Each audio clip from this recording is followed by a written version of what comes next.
Other people's lessons. Heavenletter number 4627. July 26, 2013. There is one person only that you have to educate, and that is yourself. No one else. Does that seem contrary to the idea that you are your brother's keeper? Look, everyone is responsible for everyone else. Your thoughts are heard around the world. That you are responsible for others does not mean that you take others on as a project. Not at all. The best thing you can do for others is to take active responsibility for yourself. You do not accommodate yourself to everyone else. You are not a chameleon. You do not take on others' lessons. If you take all the responsibility, you are making others irresponsible. Others are responsible for themselves. You are not. If you are always the one conceding responsibility, bending over backwards to another's will, how are you serving me or yourself?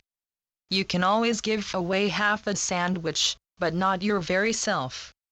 You are not to depreciate your own value. Yes, it can truthfully be said that you can change the world.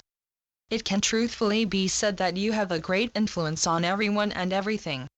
It can equally and truthfully be said that you don't change anyone or anything by setting out to change them. How others think, feel, and act is their responsibility. It is not yours. Because someone may have poor manners does not mean that you have to make up for their failings. Hands off. Your very caring for others can be your downfall, and it may be the other's downfall as well. You do not do anyone a favor by trying harder and harder to please. This is indulgence and not service. Where is it said that you are to take over for others? You are not everyone's mother. Yes, improving yourself is a way to help effect change in others. That doesn't mean you are to forget yourself and focus on others. You may cook the food that you serve to others. Still you are to eat as well. It is not wonderful of you to negate yourself. What did the great spiritual ones focus on? Think a moment before you answer. You may think their first focus was on the care and handling of other people. How did the great ones serve others? They served by serving me. Let us say that you are cooking for 5 people. Please, don't tell me that you prepare 5 different meals to please all whom you serve.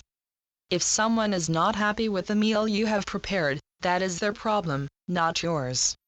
If someone does not enjoy the meal you prepare, that is their choice, not yours. You have to count yourself important and not only others. I do not tell you to be a martyr in serving others. I do not ask you to throw yourself in front of a train and thus prove your goodness. You don't have to prove your goodness.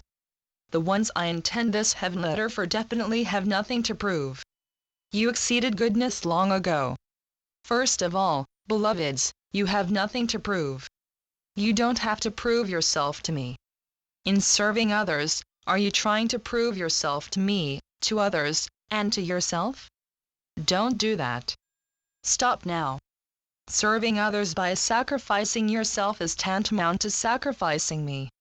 You may be putting others before me, beguiling yourself into believing in the supreme goodness of your own being. If you sacrifice yourself, if you become the horse who carries everyone on your back, you are putting other gods before me. Do not always put others' needs before your own. That is martyrdom. You are not, definitely not, to give up your own well-being. How does telling yourself that you are responsible for others' moods or selfishness serve them or me? It is serving no one. Wake up, beloveds, those of you who may give others the opportunity to deny you, again and again. You are free to reap your own joy. It has your name on it, not someone else's. If you continually put others' needs before your own, you are not valuing yourself. When you do not value yourself, you are also not giving credit to the other person, nor are you valuing me. Channeled by Gloria Wendroff. Heavenletters.org